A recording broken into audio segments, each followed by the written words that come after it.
Bonjour à tous et à toutes. Merci à vous de nous rejoindre. Alors, je vous invite à vous manifester dans le chat dès lors que vous êtes bien connectés pour nous confirmer que vous nous entendez, que vous nous voyez, voilà, histoire de s'assurer que tout est opérationnel. Je vois que ça commence à pianoter dans le chat. C'est plutôt bon signe. Ça vient, ça vient. Bonjour à tous et à toutes. On est super ravis de vous retrouver pour ce tout premier webinaire de l'année. Vous le savez maintenant, Culture RH, on vous propose chaque mois l'instant RH, plusieurs webinaires avec différentes thématiques qui touchent les ressources humaines. Très logiquement, hein, on s'y attend avec un nom pareil, hein, Culture RH, c'est logique.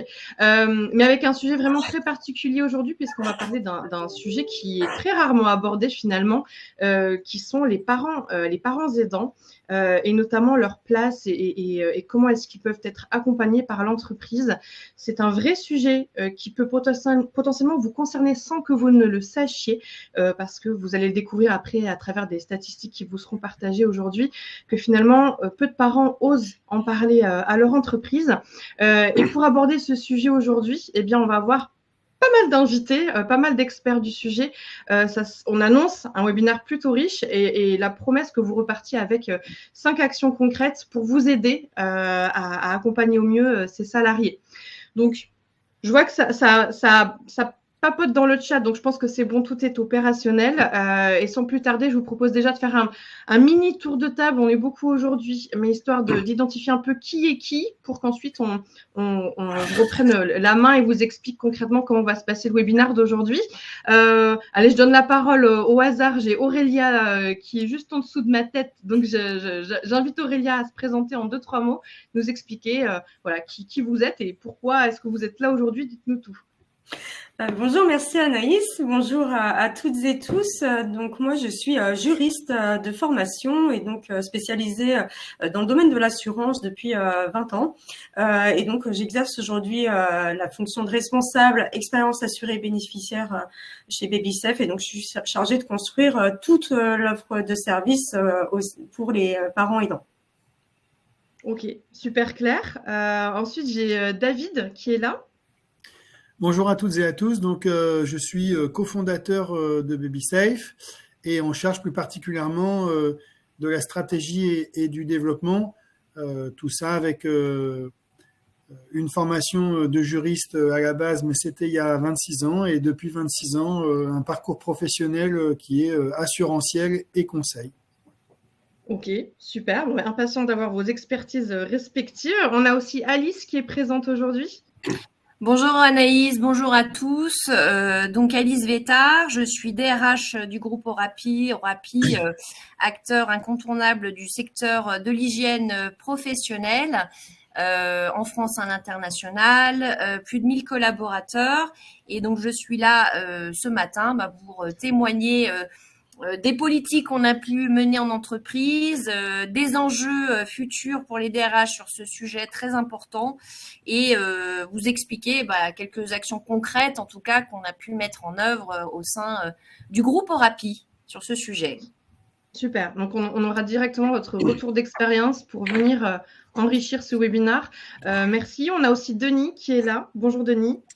Bonjour Anaïs, bonjour à tous. Je suis donc Denis de Valmont, je suis médecin de formation avec une expérience de la médecine semi-rurale dans la Nièvre pendant une dizaine d'années, puis d'autres métiers, avec une expérience aussi de l'assurance dans une mutuelle qui est la numéro 1 du risque médical en France, le groupe Reliance, dans laquelle j'ai passé une petite dizaine d'années. Et je suis cofondateur de BabySafe avec David. Parfait, merci. Merci à chacun de vous. Avant de rappeler un petit peu voilà, les conditions de ce webinaire, le cadre, j'aimerais bien poser la question à l'audience, histoire de vous mettre dans le bain. Une question très globale. Pourquoi est-ce que vous êtes venus aujourd'hui ? Pourquoi ce sujet vous a intéressé ? Si certains d'entre vous veulent bien participer dans le chat et dire un petit peu voilà, ce qui les a motivés à nous rejoindre, à se connecter à ce webinaire, ce serait parfait. Et entre-temps, moi, voilà, je vous explique un petit peu. On est là, alors il y a des habitués, puis peut-être des nouveaux, donc je le rappelle. On est là pour à peu près 3/4 d'heure, maximum 1 heure de webinaire tous ensemble. Moi, mon rôle, c'est de relayer aussi vos questions et vos réactions dans le chat. Donc, sentez-vous vraiment à l'aise de partager voilà, ce que vous pensez, de ce que nos intervenants peuvent partager. Ce webinaire, il est à vous. Donc, c'est à vous aussi de le rendre vivant. Moi, je me ferai votre porte-parole et surtout, si des questions reste en suspens pendant le webinaire. On prendra un temps à la toute fin pour revenir dessus.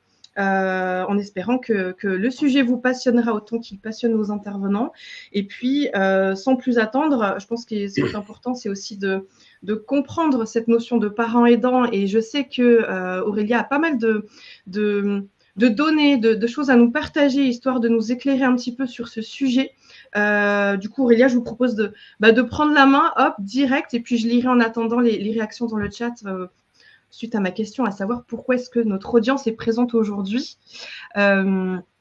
Si c'est bon pour vous, dites-moi si vous m'entendez. C'est tout bon. Merci beaucoup. Ouais, ok, super. Voilà. Merci Anaïs. Déjà repartir de ce chiffre qui est impressionnant. Alors moi, les parents, les salariés parents aidants, je les appelle les héros du quotidien, et vous verrez qu'ils ont un super pouvoir, ces héros du quotidien, qui est celui de l'invisibilité. Voilà, repartir de ce chiffre qu'on a annoncé de 800 000 parents aidants en France, c'est-à-dire qui viennent quotidiennement au soutien de leurs enfants, jeunes ou moins jeunes, qui peuvent être en situation de handicap ou gravement malades. Donc 800 000, ça veut dire qu'on en connaît tous forcément autour de nous, qu'il y en a forcément dans nos entreprises, mais qu'on ne les voit pas forcément. Pour vous brosser un petit peu un portrait de ces parents, c'est des parents qui sont dans des parcours à la fois complexes et singuliers, et qui cumulent comme ça plusieurs casquettes. D'abord celle de parents. La parentalité en soi est déjà une sorte de défi. C'est quelque chose qui va venir souvent rebattre les cartes au sein de la famille, dans l'équilibre vie pro, vie perso aussi. Et quand à cela vient s'ajouter la maladie ou le handicap, et qu'on doit ajouter à ce rôle de parent le rôle d'aidant, ça vient compliquer la tâche. L'aidant, il occupe un rôle particulier. C'est celui qui est auprès de la personne aidée, et qui va gérer toute la partie rendez-vous médicaux, tout ce qui est soins pour les enfants, arriver à trouver un mode de garde. Ça va se poser également la question de la scolarisation, de l'inclusion après aussi dans la société. Tout ça au milieu de démarches administratives interminables. Donc ça, c'est un peu la charge quotidienne de l'aidant en général, mais la spécificité du parent aidant, c'est que c'est une population d'aidants qui va rentrer dans les danses à un âge quand même assez jeune, puisqu'en général, on va avoir une trentaine d'années, 20 ou 30 ans. Ce qui veut dire que ça arrive au moment où on est en train de construire la carrière. Ça s'adresse à des personnes qui viennent de démarrer et qui sont en pleine ascension au niveau de la carrière, et puis qui viennent en aide à quelqu'un qui n'a pas de ressources personnel, contrairement par exemple à l'aidant qui va s'occuper d'une personne âgée qui peut avoir des ressources propres. C'est pas le cas quand on vient en aide à un enfant. Donc vient de se cumuler un certain nombre de choses qui sont liées à l'âge, à sa place aussi au niveau de la carrière professionnelle, et puis des difficultés par rapport à ses ressources, sachant que ce rôle de parent aidant, c'est quelque chose auquel on n'est jamais préparé. C'est pas dans l'ordre naturel des choses, en fait, d'être aidant de son enfant. On peut se préparer à devenir un jour aidant d'un aîné, mais pas dans l'enfant. Et donc, quand arrive le choc du handicap qui se situe au niveau de l'enfant, c'est extrêmement compliqué, parce qu'il y a tout ce deuil aussi de l'enfant idéal à faire, et aussi, ce qui ressort beaucoup des témoignages, beaucoup de culpabilité. Alors, quand on est parent, on a déjà tendance à se sentir responsable de tout ce qui arrive à notre enfant. Quand s'ajoute à ça le handicap, il y a beaucoup de culpabilité sur qu'est-ce que j'ai fait qui fait que l'enfant se retrouve avec le handicap, qu'est-ce que je vais faire, mal faire, pas faire correctement, etc. Et ça induit une charge mentale qui est énorme. Cette charge mentale, on l'amène au travail. C'est-à-dire, il y a tout ce qui se passe à la maison avec un quotidien qui est extrêmement lourd, où on va se retrouver effectivement dans des parcours complexes de soins, souvent de scolarisation, etc. Le parent aidant, il est à la fois infirmier, il est auxiliaire de vie, il est éducateur, il peut être taxi aussi, parce que parfois il faut emmener l'enfant pour des soins qui sont pas juste à côté du domicile. Il va être secrétaire, il va être coordinateur de parcours. Et puis, on se soucie, quand on est au travail, tout le temps du bien-être de son proche, de savoir est-ce que tout se passe bien pour lui ou elle. Et puis avec toujours en filigrane le fait de je ne serai pas toujours là, quelle sera la place de mon enfant dans la société, qui va s'occuper de lui quand je ne serai pas là, etc. Ah ouais. voilà, la question du mode de garde, elle est vraiment centrale parce qu'en fait, pour les enfants qui ont des besoins spécifiques, c'est compliqué d'arriver à trouver une place en crèche, une place à l'école ou des adaptations nécessaires, d'arriver même à un tiers de confiance qui va s'occuper de l'enfant à domicile. Donc ça, c'est vraiment quelque chose qui est central. On réalise pas finalement la lourdeur. D'un point de vue externe, on ne se rend pas compte de cette lourdeur-là. Je vois Floriane, en réaction à ma question, dit on fait des actions pour nos collaborateurs en situation de handicap, mais c'est vrai qu'on oublie souvent les aidants, parents, conjoints ou autres. En fait, c'est exactement ce que vous décrivez là, Aurélia, c'est qu'en fait, on ne réalise pas le poids et la lourdeur que c'est pour les aidants. Et également parce que, alors ça, c'est ce sera la deuxième partie aussi, mais c'est parce qu'ils en parlent peu, en fait. Donc, dans le handicap, il y a plein de choses en plus. En fait, il n'y a pas de mode d'emploi du handicap, puisque il y a différents types de handicap. Il y a des handicaps visibles, des handicaps invisibles. Il y a des handicaps qui vont être plus sur le plan d'une déficience intellectuelle, d'autres sur le plan de problèmes moteurs ou autres. Ça peut être aussi des troubles du neurodéveloppement. Donc, selon les cas, ça va être soit une prise en charge très lourde, soit une prise en charge qui va être plus ponctuelle, mais où la question par exemple, l'inclusion en milieu scolaire va être très délicate à gérer. Et puis, chaque famille va le vivre aussi différemment. Il y a et au sein de la famille, chacun le vit aussi différemment. Dans les couples, on voit qu'effectivement, il y a souvent le papa ou la maman qui va avoir besoin d'extérioriser, d'aller prendre de l'information, d'exprimer des choses, et l'autre qui va le vivre de façon plus intérieure. Ils sont pas toujours sur le même rythme non plus, donc c'est très compliqué aussi pour le couple. Il faut aussi arriver à ménager la fratrie parce qu'il y a parfois d'autres enfants et que ces petits aidants, parce qu'ils se retrouvent souvent en situation d'aidant eux-mêmes, mettent aussi leur vie entre parenthèses un petit peu en se disant je laisse la priorité à l'enfant le plus fragile. Et donc tout ça fait qu'il n'y a pas de mode d'emploi. Et puis voilà, comme je disais tout à l'heure, avec ce super pouvoir de l'invisibilité finalement, ça fait qu'en entreprise, on n'arrive pas à amener tout ça. D'abord, les parents aidants se sentent très isolés. On a l'impression qu'on est un peu les seuls à comprendre ce qu'on vit.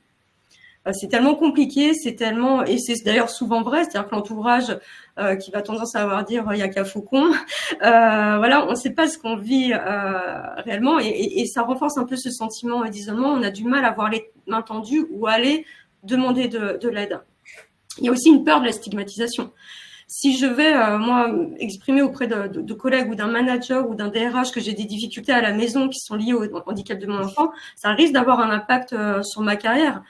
Ou alors je vais être étiquetée, pardon pour l'expression, mais c'est ce qui revient dans la bouche même des parents, cas social de service. Et voilà, et qu'est-ce qui va se passer après pour moi sur le plan de la carrière. Et puis il y a cette question de la frontière vie pro, vie perso. Il y a aussi des parents pour lesquels finalement le travail, c'est un peu cette bulle de normalité, c'est cette bulle où je suis pas à la maison, je suis pas avec mes problèmes et je préfère laisser les problèmes à la maison et pas en parler au travail. Ou alors considérer que ça relève de ma vie privée et que finalement ça ne concerne que moi. Donc c'est pour ça que cette statistique là qui concerne tous les salariés, donc pas spécifiquement les parents aidants, mais on imagine que c'est la même chose. Il y a quand même 3/4 des salariés aidants qui n'osent pas en parler à l'employeur. Souvent parce qu'ils pensent, que ça sert à rien, soit que c'est leur vie privée, soit que ça va avoir un impact négatif sur leur carrière. Donc, c'est quelque chose dont ont conscience les DRH, parce qu'il y a quand même plus de la moitié des DRH interrogés qui pensent qu'effectivement, il y a plus de salariés aidants que ce qui est déclaré au sein de leur entreprise et qui pensent que c'est mal évalué, mais ça va peut-être même dépasser encore ce qu'ils imaginent. Et puis, la question, voilà, de la souplesse dans les horaires de travail, c'est assez central puisqu'on voit qu'effectivement, les salariés aidants, d'une façon générale, estiment qu'il n'y a pas assez de souplesse, en fait, qui leur est accordée, alors même qui n'ont pas les aides en fait extérieures non plus qui permettraient de les soulager, puisque pour 77% d'entre eux, ils estiment qu'elles ne sont pas assez développées. Voilà, et pour repartir sur la vision RH, quand même la grande majorité des DRH estiment que oui, c'est un coût de venir en soutien aux parents aidants, mais que ça reste encore inférieur au coût caché de l'aidant. Et là-dessus, c'est une partie que je laisserai le soin à Alice de développer avec sa vision des RH, justement.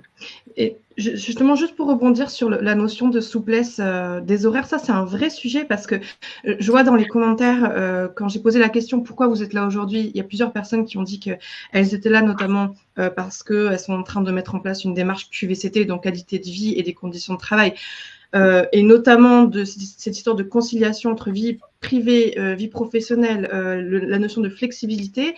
Et pour rebondir sur ça, moi, je vois cette semaine, j'ai fait un post sur LinkedIn avec un appel au vote des personnes pour leur demander qu'est-ce que vous en pensez, est-ce que c'est le rôle de l'entreprise d'accompagner les parents aidants, etc. Et en fait, très vite, dans les commentaires, j'ai eu plusieurs personnes qui m'ont dit, mais en fait, oui, et il faut donner plus de flexibilité à ces salariés-là, mais finalement, la notion de flexibilité, elle touche même tout le monde, pas que les parents aidants. Finalement, c'est un vrai sujet d'actualité, la flexibilité qui concerne absolument tous les salariés. Et finalement, si les entreprises se pliaient à cette nouvelle tendance, on aurait pu à se poser la question de la flexibilité pour les parents aidants, puisque ça serait accessible à tout le monde. Voilà, c'était juste pour compléter ce que vous disiez, Aurélia, parce que l'état des lieux que vous partagez là, finalement, il y a quelques points qui, je trouve, sont reliés aux tendances même très générales, au-delà de la notion de parents aidants. Voilà, c'était juste pour compléter. Là, c'est là que j'ai passé la parole à Alice. Alors, je vais d'abord détailler peut-être la première action en fait qui nous semble essentielle, et ensuite je passerai la parole à Alice. Ce qu'on a identifié, nous, c'est que, et ça on l'a identifié dans le cadre notamment d'une table ronde à laquelle on participait auprès du ministère. Et ce dont on s'est rendu compte, c'est que c'est important d'impulser un projet parents aidants, mais qui soit vraiment concentré sur ce sujet-là, parce qu'il y a les spécificités que j'ai rappelées en préambule, et qui soit porté par un sponsor qui est issu du top management. Et ça nous semble essentiel, et pour une raison en fait qui est assez simple, c'est que ça permet de libérer la parole. Nous, on l'a vu, on était à la table de la ministre, et en fait, on avait une représentante d'une énorme boîte française de cosmétiques qui a dit, moi, je suis là aujourd'hui, normalement, j'ai été invitée en tant que directrice, RH, etc. Mais en fait, je n'en ai jamais parlé. Ça fait 25 ans que moi-même, je suis maman aidante et j'en ai jamais parlé. Et en fait, d'un seul coup, ça a libéré la parole autour de la table. Et on s'est dit qu'il y avait une vertu, effectivement. Alors, le sponsor peut être concerné directement par le sujet ou pas, ou en tout cas être suffisamment sensibilisé pour pouvoir en parler. Mais en tout cas, on a constaté que ça légitime aussi cette parole-là par l'exemplarité. Si de toute façon, j'ai quelqu'un de haut placé dans l'entreprise qui est capable d'en parler, c'est-à-dire que moi aussi, je peux en parler. Et puis, ça déstigmatise. Ça concerne aussi tout le monde, y compris des managers haut placés. Et puis de créer du coup une campagne de communication qui est portée par la gouvernance. C'est vraiment pour nous quelque chose, il faut que ça soit impulsé au niveau du top management. On a vu que ça avait vraiment une vertu au niveau de la libération de la parole et de la déstigmatisation. C'était la première action concrète. Et puis je laisse la parole à Alice sur la partie qu'on vient d'évoquer, plus générale RH. Merci Aurélia. En tout cas, c'était très complet. Je pense que ça permet de vraiment comprendre cette notion de parents aidants et tous les enjeux et les problématiques qui peuvent en découler. Alors Alice, je vois que votre micro est coupé, Alice. Merci Aurélia, merci Anaïs. Donc je prends la main sur effectivement ce qu'on a pu constater en entreprise. Alors par rapport au handicap, aux salariés aidants, mais de manière générale, quand on parle de coûts cachés de l'aidance, c'est quelque chose qu'on commence tout juste à identifier. On l'identifie parce que en fait, on n'a pas cette libéralisation de la parole dont parlait Aurélien, et ça va être une action forte à mener par les entreprises. Mais en tout cas, quand on arrive à peu près à l'identifier, c'est parce que voilà, on a des bribes d'informations qui nous permettent d'identifier que certaines formes d'absentéisme, alors généralement comment ça se traduit, c'est par des congés. On voit que certaines personnes qui normalement ne prennent pas beaucoup de congés commencent à épuiser leur stock de congés. Donc c'est un peu la double peine, hein, c'est-à-dire qu'ils ont à gérer des problématiques internes familiales sans forcément en parler à l'entreprise, mais en plus ils puisent dans leur solde qui permettent de retrouver de la ressource. On le voit aussi à travers, et ça moi je l'ai identifié à travers le cas, j'ai une salariée dans l'entreprise qui, à la suite de sa maternité, n'est pas encore revenue. Ça fait 2-3 ans qu'elle n'est pas là en fait. Et quand on creuse auprès de son manager, on sait que en fait malheureusement, ça peut être un bonheur aussi d'avoir un enfant même avec un handicap, mais elle n'est jamais revenue parce que voilà, elle a accueilli en son foyer un enfant handicapé et qu'elle n'a pas trouvé les solutions de garde, ni même un aménagement spécifique en entreprise qui lui permet de retrouver son emploi. Donc, je sais que c'est une excellente collaboratrice. On tarit pas d'éloges sur elle, mais bon, voilà, elle ne revient pas parce que, voilà, elle n'a pas trouvé de solution. Donc ça, c'est des congés parentaux à rallonge. On peut observer aussi de l'absentéisme maladie ponctuelle. Mais ça, on ne sait pas forcément clairement l'identifier parce que quand vous avez un salarié en arrêt maladie, le motif est caché. Donc, il faut qu'on parte à la chasse aux infos. Et quand ça ne se traduit pas par de l'absentéisme, on peut identifier des risques de burn-out. Moi, je l'ai vu, des salariés, de très bons collaborateurs, mais qui, à un moment donné, peuvent se retrouver en surchauffe. Donc, bien évidemment, quand on a des identifications de RPS, parce que l'entreprise a un rôle à jouer aussi, en tant qu'employeur, on a une obligation de préserver la santé et la sécurité de nos salariés. Donc, quand on identifie des signaux faibles, on entreprend des démarches de discussion, principalement déjà pour voir si la source de la surchauffe, elle n'est pas liée au travail. Et puis souvent, ceux-ci nous disent, non, c'est motif perso, mais ils vont pas au-delà de ça. Donc, on en revient encore à cette absence de libéralisation de la parole, soit liée à une honte, soit une crainte, en tout cas, du regard du manager. Risque de burn-out. Alors là, dans le pire des cas, quand on a multiplié les absentéismes, quand on a utilisé tous ces stocks de congés, quand on arrive en telle surchauffe que c'est plus possible, et là, on est face à des départs. Moi, j'ai le regret, encore dernièrement, de constater qu'on a un très, très bon collaborateur, très bon niveau, potentiel, même placé très haut dans notre hiérarchie, qui va quitter l'entreprise, malheureusement parce que il a un enfant handicapé et ça, en fait, Aurélie en parlait quand elle parlait de la source familiale, du foyer familial, et du couple et de l'impact d'avoir un enfant handicapé aussi dans la sérénité du couple, c'est que typiquement, en fait, pour ce collaborateur, il n'avait pas d'autre choix que de quitter son job qui lui prenait énormément de temps. Sinon, il allait divorcer parce que son épouse prenait énormément le relais dans la gestion de leur enfant et qu'à un moment donné, ça a posé des problèmes. Et ce qui est dommage, c'est que c'est quand c'est trop tard qu'on le découvre. Et donc là, on en reviendra plus tard, la phase vraiment d'identification et d'impulsion pour la libéralisation de la parole, elle est absolument fondamentale parce que, à défaut, l'entreprise ne peut pas agir. Alors, le rôle de l'entreprise, c'est pas d'aller trouver des solutions et de solutionner des problématiques qui sont d'ordre privé. Mais on voit bien que de toute façon, la frontière entre le privé et la sphère privée et la sphère professionnelle, elle est mince. C'est-à-dire que vous arrivez avec vos problèmes de boulot à la maison et vous partez de la maison avec vos problèmes perso et vous les amenez au boulot. Et c'est comme ça. Donc, notre rôle au niveau de l'entreprise, on en parlera après, c'est à minima, si on n'arrive pas à trouver des solutions qui vont régler des problèmes internes, c'est de ne pas aggraver, en fait, ce genre de situation.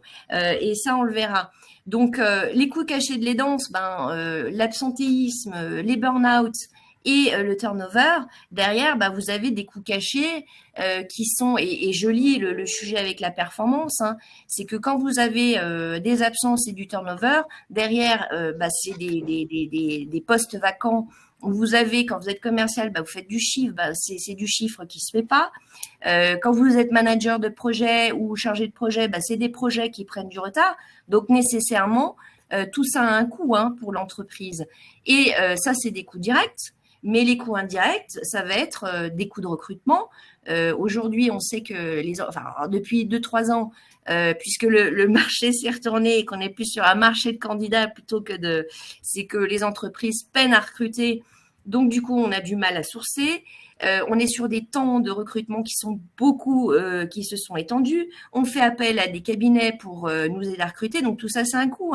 Clairement, aujourd'hui, le coût d'un collaborateur en termes de recrutement, il peut aller de 3 000 à 10 000 15 000 euros en coût direct en chasse. Et puis après, vous avez tous les temps d'intégration et de formation qui sont aussi des coûts indirects et qu'on peut chiffrer entre 10 à 50 000 euros quand j'englobe le tout. Je veux dire impact business, productivité, capacité de productivité, le temps d'intégration, qui sont un coût pour l'entreprise. Donc, je ne suis pas en mesure de vous donner des chiffres exacts, mais en tout cas, tout ce qui est lié de manière générale au turnover, qu'on soit dans une problématique de démission, parce qu'on ne sait pas retenir nos talents, comme des problématiques de salariés potentiels aidants qui quittent l'entreprise parce qu'ils n'ont pas trouvé de solution. Voilà. En tout cas, on sait les chiffrer, avec un lien bien évidemment direct par la performance et par la marque employeur. Et ça, vous en parliez, Anaïs. Moi, je rebondis là-dessus parce que dans votre votre ex-forum là, se posait la question, mais est-ce qu'on est vraiment sur une problématique de salariés aidants spécifiques ou de manière générale une problématique de conciliation vie pro et vie perso? Moi, je suis entièrement d'accord avec ça. Quand je fais lien avec la marque employeur, mais aujourd'hui, on le voit, que ça soit marque employeur interne avec nos collaborateurs, mais quand il s'agit de recruter, les attentes des collaborateurs, s'agissant d'un meilleur équilibre entre leur vie pro, vie perso, contrainte ou pas contrainte, elle est de plus en plus, enfin en tout cas exprimée de plus en plus fort. Alors avec des attentes qui sont assumées, clairement assumé, quand on a des collabs qui nous disent bah ouais, mais moi j'aimerais pouvoir équilibrer, j'ai des temps de trajet qui s'allongent à cause des bouchons le matin, des gardes d'enfants, etc. Mais voilà, on a des attentes assumées et puis on a des attentes qui ne sont pas assumées. Et là, je cible ces salariés aidants, et ça peut être des salariés de parents qui sont je veux dire en âge, EHPAD, etc., ou des salariés qui ont un enfant dans leur foyer, qui ont un handicap. Donc, à nous aussi, j'en viens au rôle du DRH, c'est que impulser la politique RH, et je reviens sur ce que disait, je crois que c'était Florence qui disait, on a mené quand même un certain nombre de politiques, mais pas sur ces aspects. Effectivement, les entreprises, que ça soit de la petite ou moyenne ou grosse entreprise, je pense qu'on a tous mené des politiques RH en ce sens-là. Alors, il y a eu des politiques beaucoup autour du handicap. Ensuite, on a eu des politiques relatives à l'inclusion qui incluaient dedans des salariés de parents aidants.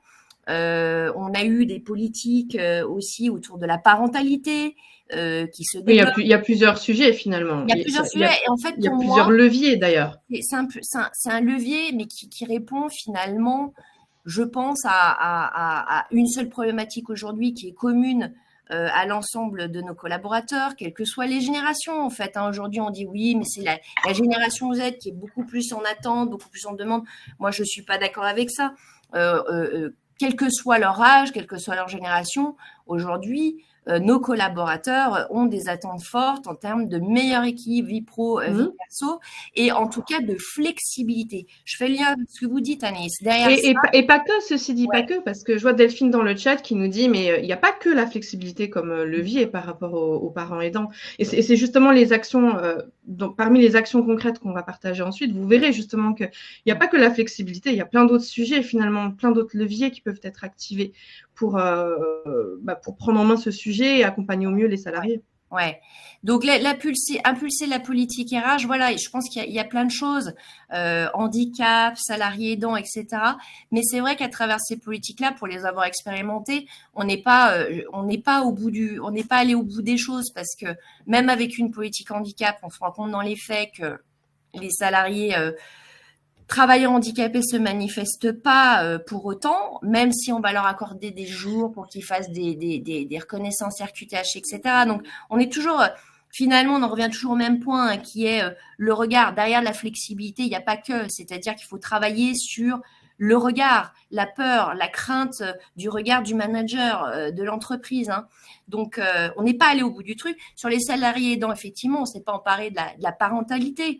On a vu beaucoup de choses, des dons de congé pour des salariés qui accompagnent un parent aidant. Mais finalement, on répond à une je pense qu'on va en aborder justement d'autres actions concrètes. D'ailleurs, je vous propose, parce que c'est notre promesse quand même, c'est que vous repartiez avec des actions concrètes.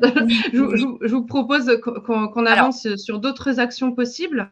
Alors effectivement, moi je disais, donc il y a une phase d'identification qui est hyper importante. C'est-à-dire que Aurélia disait, effectivement, il faut s'appuyer sur du top management pour aller sponsorer une démarche, communiquer, etc. Mais on se rend compte que dans les faits, ça suffit pas. Ça suffit pas parce que c'est pas parce que on communique que les gens vont du jour au lendemain dire voilà j'ai un enfant dans mon foyer handicapé ou j'ai un handicap. Donc nous ce qu'on a mis en place en tout cas chez Orapi c'est une enquête interne. Alors c'est vrai que je me permets de préciser que ce que je vais vous proposer il y a plein d'outils la réalisation d'une enquête, c'est pas forcément pertinent pour toutes les entreprises parce que dans les petites et moyennes entreprises où il peut y avoir une certaine proximité entre les collaborateurs et les managers, cette phase d'identification par les liens de proximité peut déjà se faire à ce niveau-là. En revanche, quand on est quand même dans des entreprises de grosses structures, à partir d'une centaine, 200, 300 collaborateurs, c'est moins évident. Et moi, ce que j'aurais tendance à préconiser pour aller sonder les équipes, c'est des enquêtes. Moi, j'en fais pas mal, en tout cas, au sein du groupe Orapi, sur des enquêtes sociales. C'est des enquêtes en plus c'est intéressant parce que c'est anonyme. C'est-à-dire que tant qu'on n'a pas travaillé sur la crainte, le regard, c'est toujours intéressant d'aller sonder en fait des salariés, toucher cette population-là de manière anonyme. Et aujourd'hui, on a des enquêtes qui permettent de questionner nos collaborateurs pour qu'ils puissent les inciter à se manifester de manière anonyme, parce que c'est digitalisé. C'est-à-dire qu'on n'a plus ces enquêtes papier, etc., avec du traitement manuel. Là, donc c'est facilité en plus. Digitalisé. Les gens peuvent même formuler des verbatims sans être identifiés. Et derrière, ça nous permet d'aller environner le nombre de collaborateurs concernés, mais aussi d'aller les amener à suggérer des actions pour l'entreprise. Et ça, c'est un outil qui est hyper puissant. Hyper puissant. Et ça se formalise comment l'outil digital? Vous utilisez une solution? En fait, vous avez plein d'éditeurs qui le font. Alors nous, on marche avec Blixo, mais il y a plein de plateformes qui le proposent. Moi, je pourrais donner des noms de 2-3 plateformes au forum. S'il y a des gens qui sont intéressés, ils peuvent me contacter. Et en fait, ils accompagnent les entreprises pour des enquêtes sociales de toute nature. Ça peut être des enquêtes génériques comme des enquêtes qu'on peut utiliser à travers des accompagnements de changement, des rachats de boîtes, ou voire même justement pour aller sonder dernièrement sur du télétravail, comment vous apprenez le télétravail, comment vous apprenez la flex, et sur le sujet du handicap. Et vous pouvez façonner vos enquêtes avec des questions précises, avec la possibilité pour derrière chaque question pour les salariés d'adresser des verbatims, il y a des champs en fait. Donc voilà, et tout ça c'est anonymisé. Les gens reçoivent un lien en fait par mail. Ils se connectent sur une plateforme, ils répondent, terminé. Voilà. Donc ça c'est vraiment intéressant. Et derrière ça permet vraiment d'aller réfléchir à des actions parce que souvent on se dit, on a fait beaucoup la bêtise en fait pour les entreprises quand on s'est emparé des politiques handicap ou de salariés d'aller finalement benchmarker sur ce qui se faisait entre les différentes boîtes parce qu'on savait pas comment prendre le truc et puis on a édicté des choses et puis on se rend compte que dans les faits ça marche pas et parce qu'en fait on a des cultures d'entreprises qui sont aussi différentes, qu'on a des business qui sont différents, des problématiques d'organisation différentes et à travers ces enquêtes là on sonde notre population et c'est notre population là qui s'exprime et on va sonder la base, on se sert de nos salariés pour travailler sur les actions. Ça, c'est intéressant. Et ça s'applique à plein d'autres sujets. Pardon, Annie, ça permet d'enchaîner justement sur la troisième action. Par contre, il faut qu'on fasse attention au timing. Donc, du coup, on va peut-être aller un peu plus vite. Allez-y, Aurélia. Oui. Tu y vas, Aurélia, pour les référents? Oui, si vous voulez, du coup, l'idée justement, et à travers ces enquêtes, ça s'est ressorti, et tu parlais de benchmark, Alice, et il y a des entreprises qui l'ont mis en place et ça fonctionne bien. C'est vraiment mettre en place des référents dédiés, comme ça peut exister sur d'autres sujets. Et on voit qu'en fait, ces référents dédiés, qui sont des personnes qui ont soit une formation, soit une sensibilisation spécifique, soit qui ont ce rôle aussi expérientiel, ça permet de créer un espace de parole sécurisé où la confidentialité ou la bienveillance sont de mise, de pas être stigmatisé parce qu'on n'est pas obligé d'en parler finalement à sa hiérarchie, et quelque part normaliser aussi les danses, c'est ce qu'on disait. Donc ça, c'est une action qui est très fortement plébiscitée par les salariés aidants, qui trouvent que c'est très efficace et qui est facile à mettre en place au niveau de l'entreprise. Puis je vais passer la parole à David aussi, qui va vous présenter le levier de la prévoyance collective. Oui, alors rebonjour à toutes et à tous. Donc effectivement, une approche qui est une approche protection sociale des parents aidants en entreprise. Donc au fil de la présentation, j'ai lu les commentaires que vous faites les uns les autres. On est parti à travers, pour aboutir à cette logique ou cette approche protection sociale, un constat qui est double, c'est-à-dire que nous bénéficions en France d'une solidarité nationale qui permet un accompagnement ou des accompagnements. Pour autant, cette solidarité nationale, on voit qu'elle est inégalitaire, conditionnelle, puisque conditionnée par un certain nombre de critères pour pouvoir déclencher les aides, et limitée que ce soit en montant, en accessibilité, mais aussi en durée. Et ce premier constat s'ajoute un deuxième qui sont les actions individuelles. Les actions individuelles que les uns et les autres vous avez pu mettre en place dans vos entreprises, mais là encore, on est sur des actions qui sont ponctuelles, qui sont aléatoires et qui parfois peuvent être également inégalitaires. Donc, des choses sont faites, pour autant, on peut constater un certain nombre de trous dans la raquette, si je puis dire. Donc, une solution que l'on envisage et qu'on a envisagé, c'est d'intégrer un dispositif de soutien à ces parents aidants, soutien financé par la protection sociale complémentaire de type prévoyance collective. Voilà. Donc, on rentre dans un mécanisme plutôt assurantiel, mais qui permet un financement d'un certain nombre d'accompagnements. Et cette prévoyance collective, elle a cet avantage de répondre à un certain nombre de nécessités, les nécessités de solidarité, la nécessité d'équité et puis la nécessité de mutualisation, puisqu'il faut qu'on soit dans des logiques de mutualisation de l'approche. Et ça se concrétise comment ? Ça se concrétise par un certain nombre de prestations de divers ordres. Donc, tout d'abord, des prestations en nature, avec une mise en place d'accompagnements qui sont personnalisés par rapport à la pathologie d'un enfant qui naît avec une déficience ou un handicap et des conséquences de cette pathologie, tant sur l'enfant que sur la cellule familiale et que sur ce parent aidant qui est salarié d'une entreprise. Donc là, on est vraiment dans une démarche de case management, de mise en place de sur-mesure, avec des prestations en espèces, une prise en charge de façon générale de frais qui sont peu, pas ou mal remboursés par régime obligatoire. Donc encore une fois, cette prévoyance collective et cette logique plutôt assurantielle a cet avantage de venir non pas en substitution de ce qui existe déjà, c'est pas du tout l'objet, mais plutôt en complément de tout ce qui existe, de façon à ce que ce parent aidant, ce salarié parent aidant ait le plus d'accès possible au plus de solutions d'accompagnement possible, qui va lui simplifier la vie autant que faire se peut et qui va lui permettre de mieux vivre au sein de son entreprise. Voilà. Et tout ça... Qui s'adapte concrètement à sa situation. C'est une vraie approche individualisée. Oui, c'est pour ça que quand je parle de case management, je pense que dans l'auditoire, vous maîtrisez cette notion. On est vraiment dans la mise en place d'un accompagnement sur mesure. Voilà, au cas par cas. Et tout ça financé dans une logique qui est une logique de tiers payant, avec un financement de ces solutions sur mesure, donc délivrées par des intervenants qui sont labellisés, qui sont choisis, qui sont sélectionnés et qui sont des professionnels de l'accompagnement sur un certain nombre de thèmes. Et ces intervenants sont rémunérés directement par l'assureur, pour faire très simple, une fois qu'ils ont délivré la solution ou l'accompagnement au bénéfice de ce parent salarié aidant. Voilà. Donc, l'action concrète, qui est la 4e action de notre présentation, c'est donc d'intégrer une solution adaptée dans le dispositif de protection sociale de l'entreprise.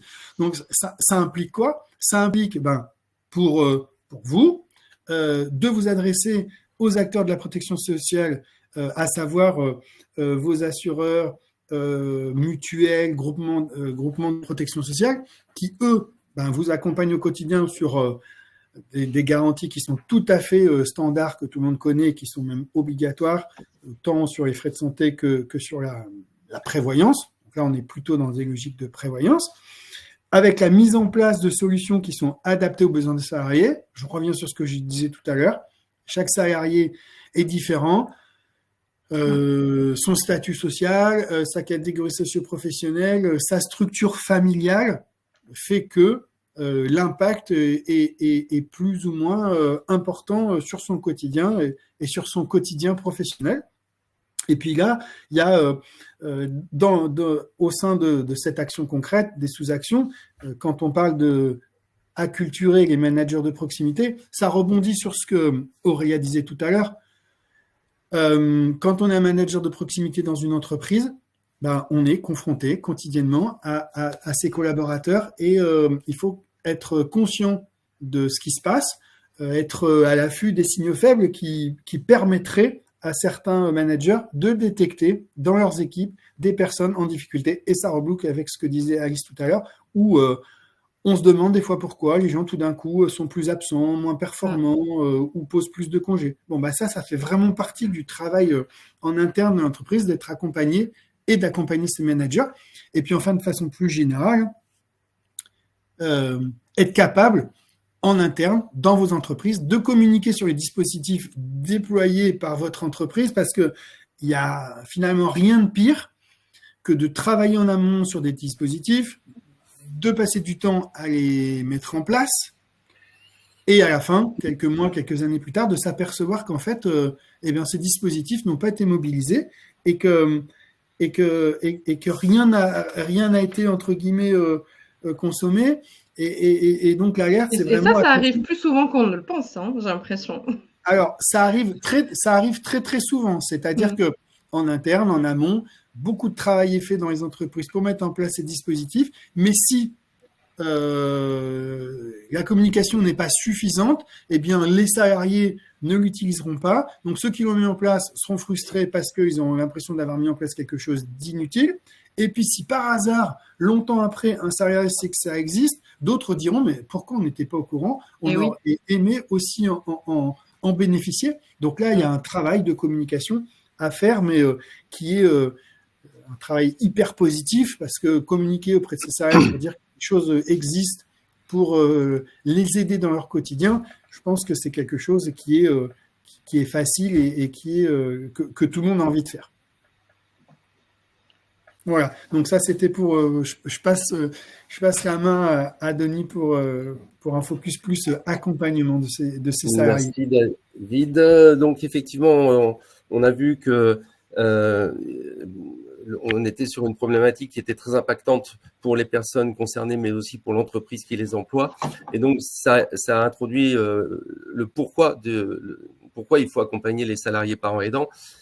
Parce que, bien sûr, je pense qu'on a tous à cœur de construire une société plus solidaire et inclusive, évidemment, mais aussi parce que les parents aidants ont un statut spécifique et qui n'est pas encore aujourd'hui reconnu. Mais je sais que d'ailleurs, dans l'assistance, c'est quelqu'un comme Charlotte Jourdan qui y travaille. Mais les parents, dans la grande famille des aidants, les parents aidants sont les personnes qui sont dans les situations les plus difficiles et pour lesquels l'impact sur leur carrière professionnelle, sur leur capacité à travailler est le plus fort. Pour plusieurs raisons. D'abord parce que, comme le disait Aurélia tout à l'heure, on ne peut pas se préparer à être parent aidant, et encore moins quand cette survenue est concomitante de la naissance de l'enfant. Donc c'est quelque chose d'extrêmement brutal auquel personne n'est préparé. au contraire de l'aidance, par exemple, quand on a 50 ans et des parents qui ont 75 ans. On peut quand même se préparer à l'idée qu'un jour ou l'autre, on va être leurs aidants. Là, pour les enfants et les parents aidants, c'est tout à fait imprévisible et impréparable, si je peux dire. Aussi parce que, du coup, les parents concernés, les personnes concernées rentrent dans l'aidance plus jeunes et donc ont un parcours d'aidants, de parents aidants qui est quelquefois très long, qui est quelquefois jusqu'à leur propre décès, avec en plus le stress de savoir ce qui va advenir de leur enfant ultérieurement. Et puis, donc, vous l'avez vu, le sujet des aidants, c'est quelque chose qui est sur lequel il y a beaucoup d'actions et de communication, notamment du gouvernement depuis quelques mois, quelques années. Donc, nous-mêmes, nous avons organisé le premier colloque national des parents aidants en septembre 2023 à Paris, et sur lequel a débouché une table ronde le jour de la Journée nationale des aidants au ministère des solidarités des familles, à laquelle que nous avons co-construit avec une table ronde à l'issue de laquelle une quinzaine de grandes entreprises ont signé une charte d'engagement pour les parents aidants. Cette charte, elle vous sera partagée dans les documents que vous pourrez télécharger. Ah, super, ça. Et vous pourrez éventuellement envisager de la signer dans votre entreprise, hein, avec 4 thèmes hein, qui sont faire évoluer la représentation liée à la situation de salariés parents aidants avec des actions de sensibilisation, gérer un environnement favorable aux parents aidants avec bienveillance, prévenir et éliminer les pratiques discriminantes pour les salariés parents aidants au sein des processus managériaux, en créant une relation de confiance et aider au retour dans l'entreprise d'un salarié parent aidant en gardant notamment le lien.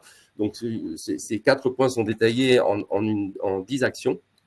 Et donc, ça pourra vous être partagé ultérieurement. Pourquoi il faut accompagner les parents aidants? Parce que pour les aider à éviter les ruptures de parcours, on sait que là où il y a des ruptures de parcours, il y a aussi des ruptures de contribution dans l'entreprise. On sait très bien que certains arrêts de travail qui sont donnés, qui sont présentés par des parents aidants, alors qu'on ne sait pas forcément, l'entreprise ne sait pas forcément qu'ils sont parents aidants, ces arrêts de travail sont liés à des ruptures de parcours où il y a une absence de prise en charge dans l'établissement qui reçoit l'enfant habituellement, où il y a une complication médicale, etc. Et donc, finalement, pour le salarié, la seule solution, c'est d'obtenir de son médecin un arrêt de travail. Donc, vous voyez, l'accompagnement personnalisé de ces salariés parents aidants permet d'éviter, enfin, en tout cas, c'est son but, d'éviter les ruptures de parcours. Il faut éviter aussi la désocialisation des parents aidants, donc les accompagner, c'est leur permettre de garder le lien avec le monde du travail, surtout pour tous ceux qui le souhaitent. C'est aussi de pouvoir bénéficier de solutions de répit qui leur permettent de développer leur propre vie sociale et intérieure. Et puis, il faut lutter contre la précarisation des familles parce que les parents aidants sont confrontés à des difficultés financières. Souvent, ils se mettent à moins travailler, donc ils ont moins de ressources, et en même temps, ils ont plus de dépenses, puisque le fait d'avoir un enfant porteur d'un handicap génère des dépenses. Toutes ne sont pas, loin s'en faut, prises en charge par la solidarité nationale, et donc il faut éviter la précarisation de ces familles. Voilà, donc comment faire ça? C'est vraiment la notion de case management, c'est vraiment quelque chose d'essentiel. Aucune famille, aucun parent d'un enfant porteur d'un handicap n'a le même parcours qu'un autre. Donc, chacun a ses besoins spécifiques qui sont notamment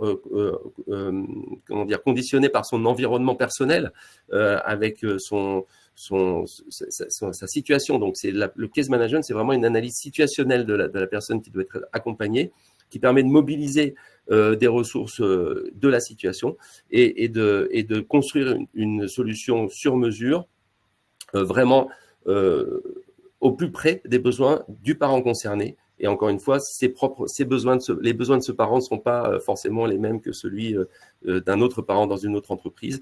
Ça dépend, par exemple, de son niveau de revenu, est-ce que les deux parents travaillent, est-ce que les grands-parents sont à proximité ou pas, est-ce qu'ils peuvent aider ou pas, est-ce qu'il y a une fratrie, etc., etc. Il y a un ensemble de critères qui influent sur la condition du parent aidant. Donc, ces parents, on le sait, nous, on a organisé ce colloque national dont je vous ai parlé, mais on a aussi organisé de nombreuses focus group. On a été en contact avec beaucoup de familles concernées. Les parents concernés ont besoin d'un soutien en 3 piliers. Ils ont besoin d'argent, ils ont besoin de conseils et ils ont besoin de solutions dans lesquelles ils peuvent avoir confiance. Et donc, dernier point pour vous dans l'entreprise, pour vous dans les ressources humaines et en charge du bien-être de vos salariés. Il y a un point qui est extrêmement important, c'est le respect du libre choix du salarié, et c'est ce qu'on appelle l'autodétermination. Quelquefois, on a eu des exemples d'entreprises qui ont voulu apporter une réponse qui lui semblait pertinente, mais manque de chance, ça ne correspondait pas aux besoins du parent. Il y a des parents qui veulent continuer de s'investir dans leur travail le plus comme avant possible, d'autres qui veulent au contraire prendre de la distance, d'autres qui veulent garder des responsabilités, d'autres qui veulent avoir moins de responsabilités. Et donc ça, c'est vraiment, il faut aider le parent à s'autodéterminer et respecter son choix d'autodétermination. Et puis pour aller plus loin, vous donne rendez-vous au prochain colloque national des parents aidants le 26 septembre 2024 à Paris. Je pense qu'on pourra vous envoyer une invitation. Parfait. Et donc, Denis, Pardon. Denis, juste pour rebondir sur l'apport de solutions, il y a Sophie dans le chat qui se demandait, qu'il y avait une réflexion autour du fait de faire évoluer la convention collective avec des jours dédiés aux parents qui sont touchés par cette situation. C'est quelque chose qui s'avère complexe, non, à mettre en place? Alors, je parle sous le contrôle d'Alice et d'Aurélia, mais les dons de RTT ont été une des premières actions qui ont été mises en place au niveau des entreprises. D'abord, ils ont été des dons personnels de personne à personne, puis dans la plupart des entreprises, maintenant, ils sont mutualisés, donc il y a une sorte de banque de RTT qui peut être distribuée comme ça aux personnes qui en ont besoin. C'est une très bonne chose, évidemment, mais ça ne suffit pas parce que, comme je vous le disais tout à l'heure, il y a aussi des besoins financiers et il y a aussi des besoins de solutions. Donc, avoir du temps, bien sûr, c'est important parce que il y a une charge qui est de s'occuper de son enfant porteur de handicap qui prend du temps, ça c'est certain, mais ça ne suffit pas. Il faut aussi, une fois qu'on a du temps libre, si je peux dire, c'est très bien, mais il faut aussi des moyens pour engager des solutions adaptées à la situation de son enfant. Donc, là, dans l'entreprise, vous avez un rôle à jouer, évidemment, pour créer un certain confort aux salariés autour de cette situation de parents aidants, mais vous ne pouvez pas tout prendre en charge. Et donc, l'action concrète numéro 5, c'est de créer des partenariats avec des professionnels de l'accompagnement qui permettent aux salariés de s'adresser directement à eux pour obtenir une expertise, mettre en place des solutions sur mesure, on l'a dit, c'est le case management, soutenir les familles dans leur quotidien, et donc vraiment être auprès de leurs besoins au quotidien qui vont évoluer dans le temps d'ailleurs, et puis redonner du pouvoir d'agir aux parents aidants, c'est-à-dire en leur donnant des moyens financiers, des solutions, du répit, des jours. On va leur permettre de reprendre un peu le dessus sur la situation. C'est un peu comme quand vous tombez dans l'eau glacée et agitée de la mer du Nord. Si vous avez pas de gilet de sauvetage, vous allez vous débattre et vous allez vous enfoncer. Si vous avez un gilet de sauvetage, vous allez pouvoir nager et vous sortir de l'impasse. Soyez le gilet de sauvetage de vos salariés parents aidants. Métaphore. Et pour terminer, on voulait vous proposer une synthèse en fait de toutes ces actions concrètes qui est présentée de façon systémique en fait pour voir que en fait ça agit sur beaucoup de choses. Ces solutions au cœur du réacteur, on a l'action numéro 1 qui était vraiment d'impulser le projet au niveau du top management. On a expliqué pourquoi pour cette déstigmatisation, libérer la parole. Et les 2 points, les 2 actions, réaliser une enquête, mettre en place un salarié aidant, ça c'est des choses qui vont se jouer en proximité avec les équipes, donc au niveau de l'entreprise, pour générer de la mobilisation, générer de la confiance. Mais vous pouvez aussi vous reposer sur l'expertise de professionnels à travers un dispositif de prévoyance collective qui va être sur un axe de protection et puis grâce à des professionnels de l'accompagnement qui vont être en soutien. Et tout ça va avoir des effets en termes d'arriver à fédérer en fait vos équipes autour du projet, à la fois parce que vous allez les protéger, vous allez les mobiliser, et puis générer aussi l'adhésion, puisque on va être sur un axe de confiance et de soutien. Donc les personnes vont sur la marque employeur aussi, c'est important, je pense, de dire qu'on agit et puis qu'on prend soin de nos salariés en entreprise.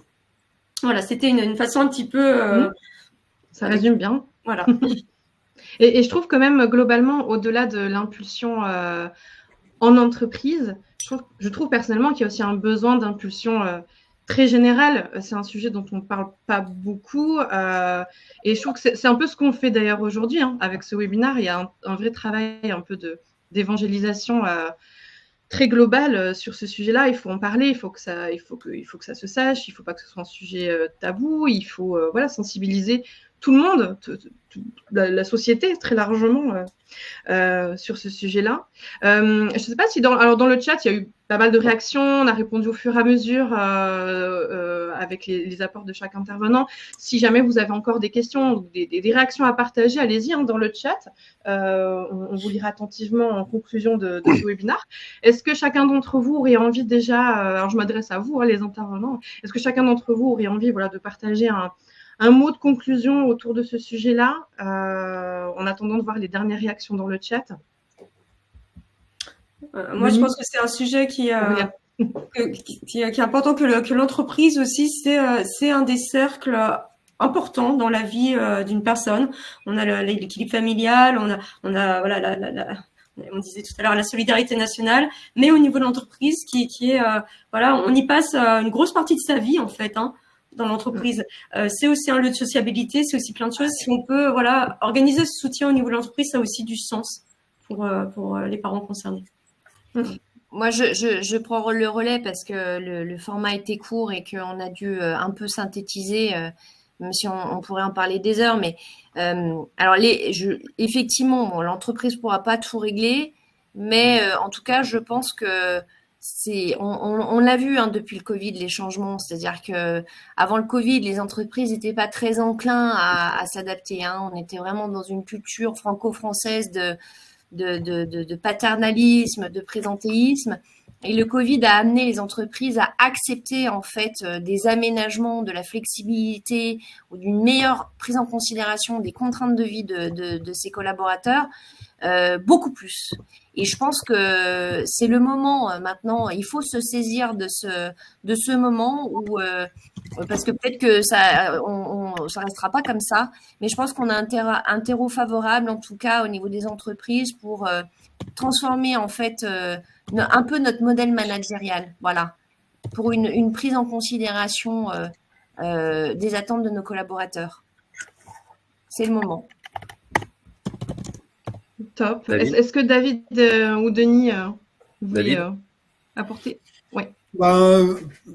Comme commentaire, effectivement, Anaïs parlait d'évangélisation, parce qu'on est sur un sujet d'entreprise, mais un sujet de société. Et effectivement, tout l'intérêt aussi d'en parler de plus en plus, c'est que des solutions existent.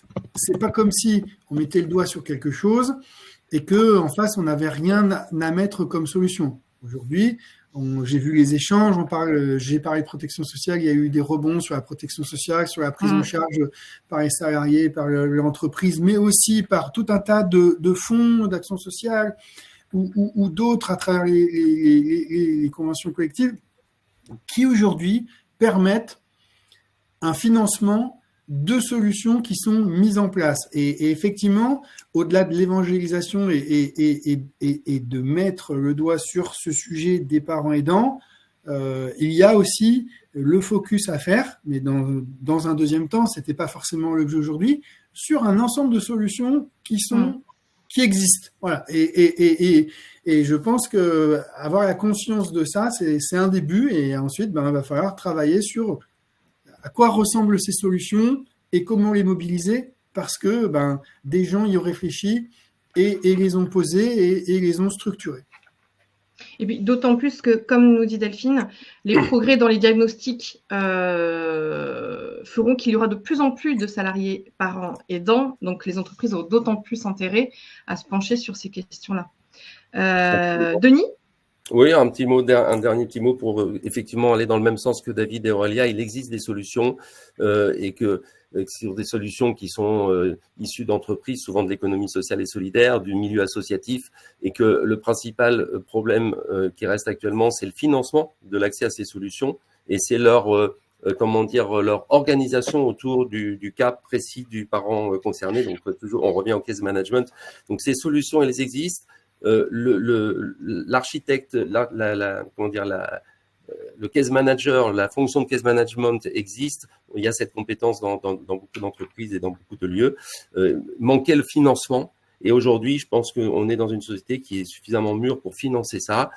Nous, à BBCF, on est convaincus que le meilleur financement, le plus rapide et le plus simple à mettre en place, c'est celui de la protection sociale complémentaire. C'est la raison pour laquelle on a fait cette garantie de prévoyance collective, qui est la garantie d'efficience à la naissance qu'on propose. Mais il y a d'autres solutions. Mais par contre, je pense qu'aujourd'hui et à court terme, le meilleur véhicule de financement de soutien spécifique dont ont besoin les parents aidants, c'est la protection sociale complémentaire.